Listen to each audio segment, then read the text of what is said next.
Hello everyone, welcome back to Zindagi mathematics. उम्मीद करते हैं दोस्तों आप सभी लोग स्वस्थ होंगे। अगर आप उत्तराखंड प्रवक्ता गणित की तैयारी कर रहे हैं तो आपके लिए बहुत अच्छी अपॉर्चुनिटी दोस्तों निकल कर आई है। यूकेपीएससी यानी कि उत्तराखंड लोक सेवा आयोग के द्वारा 808 पदों पर नई प्रवक्ता भर्ती का विज्ञापन जारी कर दिया गया है। इसमें दोस्तों उत्तराखंड प्रवक्ता गणित के भी पद निकले हैं और पिछली भर्ती के सापेक्ष दोस्तों इस बार पदों में बढ़ोतरी हुई है। तो आज हम दोस्तों इसके विज्ञापन के बारे में डिटेल में दोस्तों चर्चा करेंगे, कौन कौन इसके लिए अप्लाई कर सकता है इसके लिए दोस्तों जानेंगे और जितने भी आपके डाउट्स हैं उनको हम क्लियर करेंगे। तो चलिए आज की वीडियो को स्टार्ट करते हैं। दोस्तों उत्तराखंड लोक सेवा आयोग के द्वारा नया विज्ञापन जारी कर दिया गया है उत्तराखंड प्रवक्ता भर्ती का। उत्तराखंड विशेष अधीनस्थ शिक्षा प्रवक्ता समूह गौ सेवा सामान्य शाखा एवं महिला शाखा परीक्षा 2025। आज दोस्तों इसका एडवर्टीजमेंट जारी हो गया है 30 दिसंबर 2025। ऑनलाइन आवेदन के स्टार्ट होने की तिथि रहेगी कल से यानी कि 31 दिसंबर 2025 से। ऑनलाइन आवेदन पत्र की जो अंतिम तिथि रहेगी वो रहेगी 20 जनवरी 2026 एंड परीक्षा शुल्क जो जमा करने की लास्ट डेट है वो भी यही है दोस्तों। इसके बाद दोस्तों आपका जो ऑनलाइन आवेदन में कोई गलती हो जाए तो उसमें संशोधन और परिवर्तन करने की तिथि रहेगी वो रहेगी 28 जनवरी 2026 से फिर 6 फरवरी 2026 तक अगर कोई गलती हो जाती है। अब दोस्तों बात करेंगे यहाँ पर इम्पॉर्टेंट जो क्वेश्चंस हैं वो ये है कि क्या जिन लोगों ने पहले आवेदन किया था उनको दोबारा आवेदन करने की आवश्यकता है। तो इसका जवाब है इसके पैरा नंबर 2 में। तो जिन अभ्यर्थियों के द्वारा पहले प्रवक्ता परीक्षा में आवेदन किया गया था 2024 में तो वे लोग दोबारा आवेदन नहीं करेंगे, उनको पुनः आवेदन करने की आवश्यकता नहीं है। बस कला विषय को छोड़कर बाकी सभी को ये छूट दी गई है। कला विषय में जो शैक्षिक योग्यता है दोस्तों उसको परिवर्तित किया गया है। अब उसमें एमए के संग संग दोस्तों बीएड भी चाहिए, इसलिए उसमें सभी आवेदन को निरस्त किया गया है। लेकिन जो अभ्यर्थी बाकी सब्जेक्ट्स में पहले आवेदन कर चुके हैं और उस समय पर वे लोग जो भी अर्हता धारित करते थे तो उनको यहाँ पर भी सम्मिलित किया जाएगा, चाहे उनकी एज ओवर हो चुकी हो या ओवर एज हो चुके हो या फिर उनका कोई डॉक्यूमेंट है वो अगर उस समय पे वैलिड है आज वैलिड ना हो, जैसे कि ईडब्ल्यूएस है या ओबीसी है तो वो उस समय के सापेक्ष में सही माना जाएगा। हालांकि मैं आपको एक सजेशन दूंगा कि अगर आपका ईडब्ल्यूएस मान लेते हैं रिन्यू नहीं है तो उसको रिन्यू करवा ले, ऐसे ही ओबीसी है उसको रिन्यू करवा ले, मतलब अपने जो समस्त अभिलेख हैं उनको दुरुस्त रखे। साथ ही साथ उस समय पर जो आपने अप्लाई किया था उस समय के भी जो अभिलेख हैं उनको भी दुरुस्त रखें, ये चीज़ मैं आपको सजेस्ट करूँगा। ओके, अगर आप मान लेते हैं अपने आवेदन को पुनः करना चाहते हैं या नवीन विज्ञापन के सापेक्ष आवेदन करना चाहते हैं, हो सकता है क्योंकि आप किसी अन्य सब्जेक्ट से अप्लाई करना चाहते हो, ओके, या आप एक से ज़्यादा सब्जेक्ट्स में अप्लाई करना चाहते हो या 2 शाखा में अप्लाई करना चाहते हो, सामान्य और महिला शाखा में, तो आपको पहले पुराना वाला जो आवेदन है वो निरस्त करना होगा। और पुराने वाले आवेदन को जब आप निरस्त करेंगे तो आपका शुल्क वापस नहीं होगा, ये साफ ध्यान रखेंगे। नवीन ऑनलाइन आवेदन के टाइम पर आपको आवेदन शुल्क भी दोबारा से जमा करना होगा, ठीक है। और ध्यान रखना है कि जो नया आवेदन होगा उसमें जो आयु की गणना होगी वो 1 जुलाई 2025 से की जाएगी। तो इसका सीधा सीधा अर्थ ये है कि जो अब अभ्यर्थी ओवर एज हो चुके हैं आज के टाइम पे तो वे लोग तो पुनः आवेदन ना करें, उन लोगों के लिए ये नहीं है। क्योंकि जैसे अब आपकी एज उस समय पे 42 रही होगी जब आपने मान लेते अप्लाई किया, आज मान लेते 43 या 44 हो गई है, तो भैया अब आप अप्लाई ना करें क्योंकि अब जो कट डेट होगी वो 1 जुलाई 2025 होगी।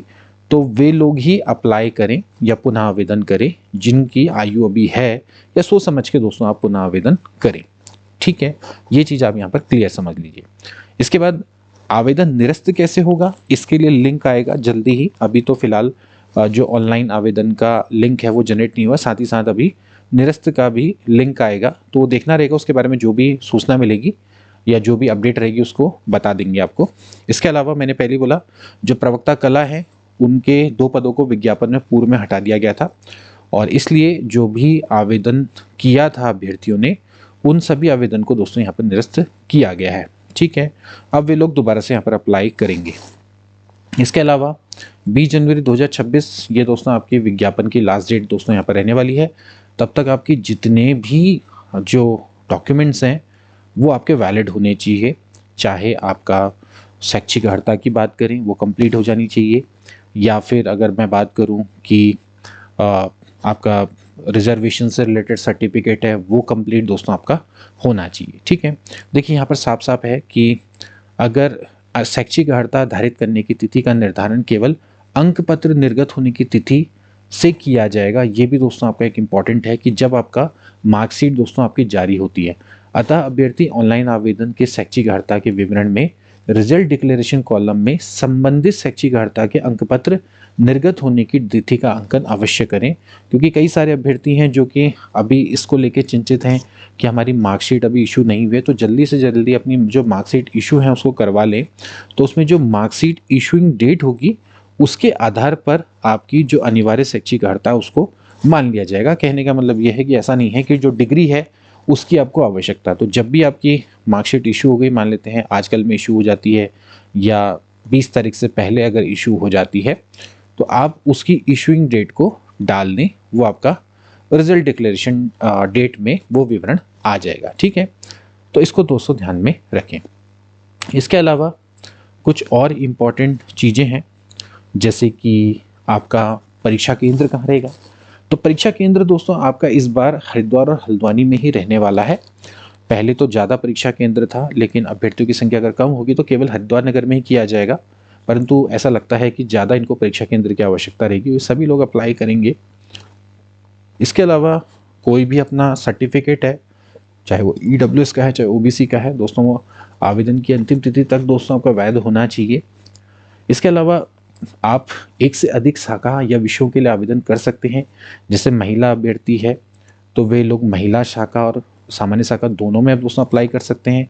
महिला शाखा जैसे कि GGIC गर्ल्स इंटर कॉलेज, जहाँ पर केवल महिला ही टीचर होती हैं, वहाँ पर लड़कियाँ ही स्टूडेंट्स होती हैं। सामान्य शाखा जहाँ पर पुरुष महिला दोनों पढ़ा सकते हैं, वहाँ पर को एजुकेशन होती है। ठीक है, तो जो महिला टीचर हैं वो दोनों जगह अप्लाई करें। पुरुष एक से ज़्यादा सब्जेक्ट में अप्लाई कर सकते हैं, फिजिक्स और मैथ्स वाला कोई है तो फिजिक्स में भी अप्लाई कर दिया, मैथ्स में भी अप्लाई कर सकता, या कोई अन्य जो भी है संस्कृत के लिए हिंदी के लिए अप्लाई कर रहा है। ठीक है, वही काम महिलाएं भी कर सकती हैं। तो महिलाएं तो 2 शाखा में भी अप्लाई कर सकती हैं, साथ साथ 2 विषय में भी आवेदन कर सकती हैं।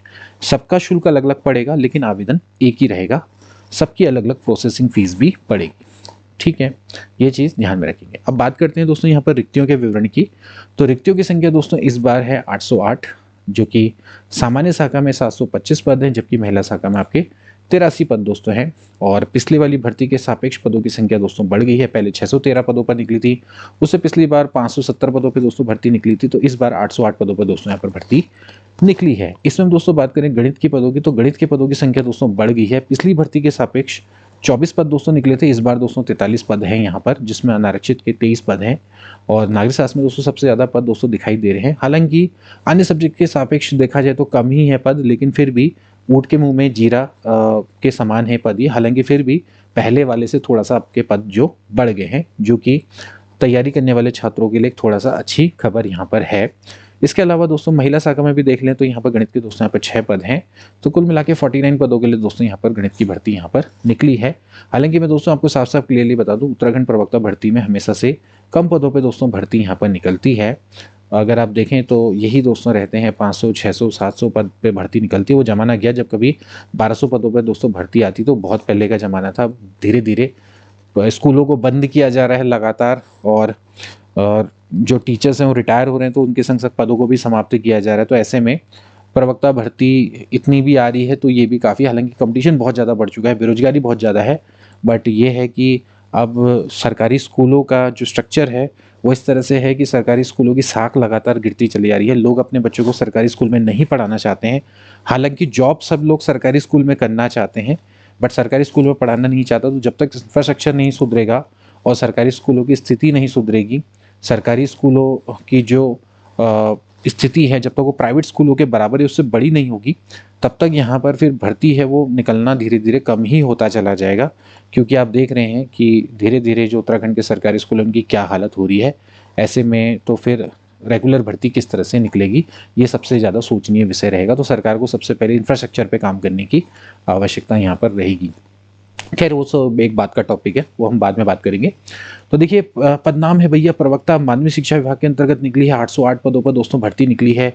लेवल 8 की भर्ती है। 4800 ग्रेड पे अच्छी खासी तनख्वाह दोस्तों आपकी रहेगी। अराजपत्रित है, लेकिन अंशदायी पेंशन योजना में है दोस्तों। इसके अलावा न्यूनतम 21 वर्ष, अधिकतम 42 वर्ष। ध्यान रखना है 21 वर्ष से न्यूनतम में आयु वाला कभी अप्लाई नहीं कर सकता। अधिकतम आयु वाला से ऊपर आपको छूट मिल सकती है। अगर आप SC ST OBC से बिलोंग करते हो, फिजिकली हैंडीकैप से बिलोंग करते हो, तो फिर आपको अधिकतम आयु सीमा में दोस्तों छूट मिल जाएगी। अब बात करेंगे कि एजुकेशनल क्वालिफिकेशन क्या रहेगी। तो दोस्तों अगर आप प्रवक्ता गणित बनना चाहते हैं तो आपको संबंधित विषय यानी कि मैथमेटिक्स में MA या MSc, क्योंकि MA में भी होता है MSc में भी होता है, तो आपको मैथ से MA या MSc होना चाहिए। अब कोई व्यक्ति कहेगा कि सर मेरा एडवांस मैथमेटिक्स है, तो भैया वो मान्य नहीं है। अगर कोई कहेगा मेरा मैथमेटिकल स्टैटिस्टिक्स है, तो वो मान्य नहीं है।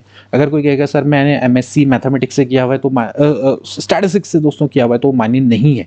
ध्यान रखना है कि मैथमेटिक्स से ही होना चाहिए, ठीक है, इस चीज़ को समझ लीजिए। प्लस यहाँ पर आपको होना चाहिए B.Ed, इस चीज़ को आपने ध्यान में रखना रहेगा, ठीक है। तो आपने पोस्ट ग्रेजुएशन होना चाहिए सिंपली, ठीक, और वो भी मैथमेटिक्स। कोई M.Tech वाला आएगा तो भैया वो उसके लिए अप्लाई नहीं कर सकता। इस चीज़ को ध्यान में रखिएगा दोस्तों, ठीक है। बाकी अधिमानी अर्था ये ज़्यादा मैटर नहीं करती है। बाकी अगर आप हमारे क्रिसेंट एजुकेशन क्लासेस के चैनल को देखेंगे, वहाँ पर भी हमने प्रवक्ता के विज्ञापन को लेकर डिटेल वीडियो दोस्तों डाली है। और ये तो हम केवल गणित वालों के लिए बता रहे हैं कि गणित वालों को थोड़ा सा गाइड कर रहे हैं, ठीक है। इसके बाद देखिए आयु गणना की जो तिथि है वो रहेगी 1 जुलाई 2025 को। न्यूनतम 21 वर्ष तथा अधिकतम आयु 42 वर्ष। यानी कि अगर आपका जन्म 2 जुलाई 1983 से पहले का हुआ है तो आप अप्लाई नहीं कर पाएंगे। 1 जुलाई 2004 के बाद का हुआ है तो भी अप्लाई नहीं कर पाएंगे। अधिकतम आयु सीमा में छूट मिल जाएगी। SC ST OBC से बिलोंग करोगे तो 5 वर्ष की छूट मिल जाएगी। 42 5 47 वर्ष तक चल जाएगा, ठीक है। वही अगर उत्तराखंड स्वतंत्रता संग्राम सेनानी के आश्रित हैं तो भी आपको 5 वर्ष की छूट मिल जाएगी। अधिकतम आयु सीमा में फिजिकली हैंडीकैप्ड 10 वर्ष की दोस्तों यहाँ पे छूट मिल जाएगी। दोस्तों ध्यान रखिएगा, ठीक है।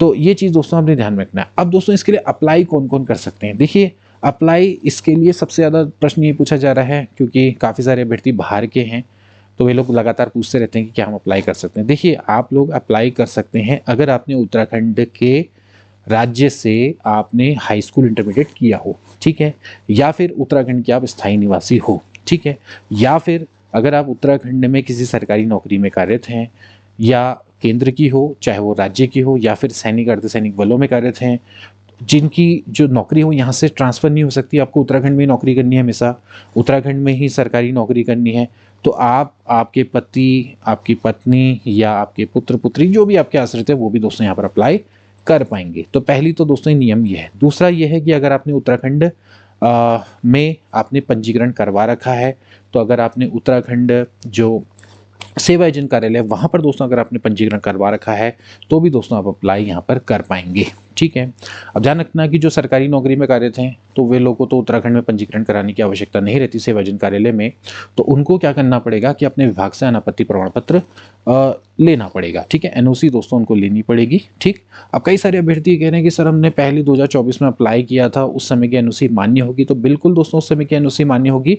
दैट टाइम की जो NOC है वो अभी तक चलेगी, उस NOC को अपने पास रखिएगा, ओके। और चाहें तो आपने विभाग को सूचित कर सकते हैं कि हमारे द्वारा इस एग्जाम में अपीयरेंस दी जा रही है। बाकी जो NOC उस समय की चल जाएगी, कोई समस्या नहीं है। दोबारा से NOC के लिए अप्लाई करने की आवश्यकता नहीं रहेगी, ठीक है। बाकी बात करेंगे एक और पॉइंट कि अगर आप पूर्व सैनिक हैं और उत्तराखंड राज्य के जिला सैनिक कल्याण एवं पुनर्वास कार्यालय में अगर आपने पंजीकरण करवाया है तो भी आप यहाँ पर से अप्लाई कर सकते हैं। तो इन तीनों में से कोई भी है तो अप्लाई कर लेंगे। अगर इन तीनों में से कोई भी नहीं है तो अप्लाई नहीं कर पाओगे। उत्तराखंड राज्य के बाहर के हो तो अप्लाई नहीं कर पाओगे। ये चीज़ ध्यान में रखिएगा दोस्तों, ठीक है। आरक्षण का लाभ भी उत्तराखंड के ही लोगों को यहाँ पर मिलने वाला है। इस चीज़ को आपने दोस्तों थोड़ा सा ध्यान में रखना है, ठीक है। अब ये तो हो गई दोस्तों आपकी कुछ इंपॉर्टेंट बातें। शुल्क की बात करें तो दोस्तों आपको अनारक्षित से हो तो 150 रुपये प्लस 16 रुपये प्रोसेसिंग 166.36 मिलेगा। OBC वालों का भी यही है, EWS वालों का भी यही है। बाकी SC ST का 60 रुपये, 16 रुपये 76.36। दिव्यांग को कोई शुल्क नहीं, प्रोसेसिंग फीस पड़ेगी। OBC वालों को कोई भी शुल्क नहीं पड़ने वाला। बाकी शुल्क तो खैर इसमें ज़्यादा उतना मैटर नहीं करता है, ठीक है। सबसे इंपॉर्टेंट जो चीज़ है उसको थोड़ा सा हम देख लें, वो ये है कि दोस्तों क्योंकि ये मुख्य परीक्षा दोस्तों यहाँ पर रहने वाली है और इस मुख्य परीक्षा के आधार पर ही दोस्तों आपका फाइनल सिलेक्शन रहने वाला है। इसके बाद और कोई भी चरण नहीं है, एक ही चरण पे आपका एग्जाम होने वाला है, जो कि बहुत बेस्ट है। पहली बार मैं देख रहा हूँ कि उत्तराखंड प्रवक्ता में एक ही चरण में आपका सिलेक्शन हो जाएगा। तो इसलिए यहाँ पर जो परीक्षा है इसमें न्यूनतम क्वालिफाइंग मार्क्स दोस्तों लाना अनिवार्य होगा। और न्यूनतम क्वालिफाइंग मार्क्स जो लाना है वो यहाँ पर देख लीजिए, अगर आप अनारक्षित श्रेणी से बिलोंग करते हैं तो 45% दोस्तों लाना होगा। ध्यान रखें दोस्तों, इस बार आपका जो पेपर है वो 300 मार्क्स का रहने वाला है। 2 पेपर हैं 150 मार्क्स के, और 300 मार्क्स दोस्तों कुल रहेगा। तो उसका 45% दोस्तों आपको लाना पड़ेगा अगर आप एक जनरल कैटेगरी से बिलोंग करते हैं, यानी कि 135 मार्क्स तो लाने ही लाने होंगे, अदरवाइज डिस्क्वालीफाई हो जाओगे, बाहर हो जाओगे। ठीक है, ऐसे ही अगर आप ओबीसी से बिलोंग करते हो तो इसका 40%, 300 का 40% मतलब कि 120 मार्क्स लाने होंगे। ठीक है, ईडब्ल्यूएस है तो भी आपको 120 मार्क्स लाने होंगे। फिर अगर आप एससी एसटी से बिलोंग करते हो तो इसका 35%, यानी कि 300 गुणा 35/100। ठीक है, तो ये हो जाता है आपका 105। ठीक है, ऐसे ही अगर आप डीएफएफ से आते हैं तो भी 35%, यानी कि 105। भूतपूर्व सैनिक के तो भी 105। उत्तराखंड के दिव्यांग आओगे तो 90 मार्क्स दोस्तों यहाँ पर लाने पड़ेंगे। तो देख रहे हो कि दोस्तों यहाँ पर जो है बहुत अच्छे से इसको बाइफरकेट करके दोस्तों दिया है। जबकि यूके ट्रिपल का देखा जाए तो उनका सीधा सीधा है कि भाई अनारक्षित हो तो 45%, बाकी एससी एसटी के लिए तो दोस्तों उन्होंने सेम कर रखा है। ठीक है, उनके लिए तो उन्होंने 35% ही दोस्तों यहाँ पर किया हुआ है, और बाकी उन्होंने कोई भी चीज़ नहीं किया है। तो उसमें जो दिव्यांग है वो बेचारे अनारक्षित में ही चले जाते हैं। प्लस सब कैटेगरी को उन्होंने नहीं देखा है, उन्होंने बस खाली जो आपकी वर्टिकल कैटेगरीज हैं उन्हीं को ध्यान रखा है, और उसके अंदर जो हॉरिजेंटल रिजर्वेशन है उसको ध्यान में नहीं रखा है। तो यहाँ पर दोस्तों आपको ये चीज़ थोड़ा सा देखने को मिलेगी। इन्होंने प्रॉपर दोस्तों यहाँ पर बाइफरकेट करके दिया है। वहाँ पर भी अनारक्षित को 45% ही लाने पड़ते हैं 100 में से। तो देखा होगा कि आपने एलटी में कितने सारे जो स्टूडेंट थे वो डिस्क्वालीफाई हो गए थे।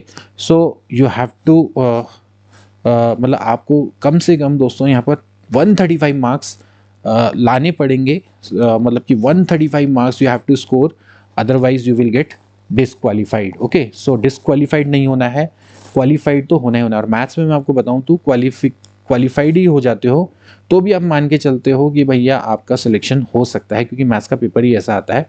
तो ये दोस्तों आपको यहाँ पर ध्यान रखना है। पिछली बार क्या हुआ था कि जो कई सारे बच्चे थे दोस्तों वो डिस्क्वालीफाई हो गए थे। पिछले बार 24 सीट्स थी, तो मतलब 24 या कम ही सीट्स थी दोस्तों। उसमें क्या हुआ था कि कई सारे जो लोग थे डिस्क्वालीफाई हो गए थे, 4 ही लोग क्वालिफाई कर पाए। जिन लोगों ने क्वालिफाई किया उनका सिलेक्शन हुआ। तो यहाँ पर ध्यान रखना है कि थोड़ा जो मैथ्स का पेपर आता है वो इस तरह से होता है कि आपको थोड़ा अच्छा करना होता है, मतलब पेपर अच्छा लेवल का होता है। तो इस बार लेकिन थोड़ा अच्छा रहेगा पैटर्न दोस्तों। मैं थोड़ा सा आपको पैटर्न के बारे में भी बता दूं कि काफ़ी सारे जो बच्चे हैं थोड़ा सा पैटर्न को लेके कंफ्यूज है, और ये पैटर्न से रिलेटेड दोस्तों मैंने वीडियो भी आपको बना दी। इस बार थोड़ा सा पैटर्न दोस्तों चेंज हुआ है। एक बार दोस्तों इस बार आपका एक ही एग्जाम होगा जो कि मेन्स एग्जाम होगा, जो कि ऑब्जेक्टिव टाइप होगा। इसमें 2 पेपर दोस्तों होने वाले हैं, first paper, second paper. First paper में दोस्तों आपके 9 चैप्टर दोस्तों हैं, और सेकंड पेपर में आपके 8 चैप्टर है। कुल मिला के दोस्तों 17 चैप्टर रहने वाले हैं। इसमें दोस्तों आपका फर्स्ट पेपर है जिसमें आपसे 150 प्रश्न पूछे जाएंगे। हर क्वेश्चन 1 मार्क्स का होगा, तो 150 नंबर का। इसमें भी दोस्तों 150 क्वेश्चन, हर क्वेश्चन 1 मार्क्स का। ठीक है, इसमें नेगेटिव मार्किंग भी होगी, 1/4 मार्क्स नेगेटिव के लिए कट जाएगा, ध्यान रखेंगे। ठीक है, अब ये जो पेपर है इसके लिए 3 घंटे का समय मिलेगा, इसके लिए भी 3 घंटे का समय मिलेगा, जो कि अच्छा है। और 3 घंटे के 2 पेपर दोस्तों होने वाले, एक ही दिन में होंगे। फर्स्ट पाली में होगा, सेकंड पाली में होगा, इस तरह से देखा जाएगा। ठीक है, तो इसके आधार पर आपका सिलेक्शन होना है। बस यही दोस्तों आपकी प्रोसेस है, और इसमें केवल और केवल आपसे मैथमेटिक्स पूछी जाएगी, जो कि बहुत बढ़िया है। तो यहाँ पर दोस्तों आप ध्यान रखें कि ये आपका परीक्षा पैटर्न है। इस पर रिलेटेड हम पहले भी वीडियो दोस्तों बना चुके हैं, आप इसको देख लीजिएगा। ठीक है, तो दोस्तों अगर आप तैयारी करना चाहते हैं तो हमारे संग भी दोस्तों जुड़ सकते हैं। हमारी ऑफिशियल एप्लीकेशन है क्रीसेंट एजुकेशन क्लासेस के नाम से। इसका लिंक मैंने इस डिस्क्रिप्शन बॉक्स में दे दिया है। वहाँ से दोस्तों आप इस एप्लीकेशन को डाउनलोड कर सकते हैं, और वहाँ से आप हमारे कोर्स की ओर को जा सकते हैं। इसके अलावा हमारे द्वारा रेगुलर क्लासेस भी दोस्तों चलाई जाती है। इसी यूट्यूब चैनल पे, नाम है जैन नेगी मैथमेटिक्स। यहाँ पर भी दोस्तों आपको रेगुलर क्लासेस देखने को मिल जाएगी, जिसमें आपको हमने स्पेशल MCQ क्लासेस आपके लिए प्रोवाइड करवा रहे हैं। इसके अलावा भी दोस्तों हमने पहले भी क्लासेस अपलोड करी हैं। बस आपकी तरफ से एक ललक दिखनी चाहिए, एक आपकी तरफ से एक एक्साइटमेंट दिखना चाहिए कि जब भी हम कोई वीडियो अपलोड करते हैं तो आपका अगर वहाँ पर इंटरेस्ट है तो हमें भी मोटिवेशन मिलेगा कि हम आपके लिए और भी वैल्यूबल कंटेंट अपलोड करते रहें। हम वीडियो अपलोड करते हैं, आप देखते ही नहीं, तो फिर हमारे लिए भी एक तरह से वो हतोत्साहित करने वाला होता है, वो हमें बिल्कुल डिमोटिवेट कर देता है, तो फिर मन नहीं करता है कि दोबारा से कोई वीडियो या कंटेंट को अपलोड किया जाए। तो जो लोग देखना चाहते हैं उनके लिए यूट्यूब पे तो कंटेंट है ही, बाकी जो लोग हमारे संग जुड़ना चाहते हैं, स्पेशली हमारे संग रेगुलर क्लासेस चाहते हैं, तो फिर वे लोग क्रिसेंट एजुकेशन क्लासेस की एप्लीकेशन को डाउनलोड करके वहाँ से बैच के संग जा सकते हैं। पूरा कोर्स कंप्लीट मिलेगा और स्पेशल MCQ बैच भी वहाँ पर चल रहा है। तो दोस्तों आज के लिए इतना ही, मिलेंगे नेक्स्ट वीडियो में, तब तक के लिए take care and good bye.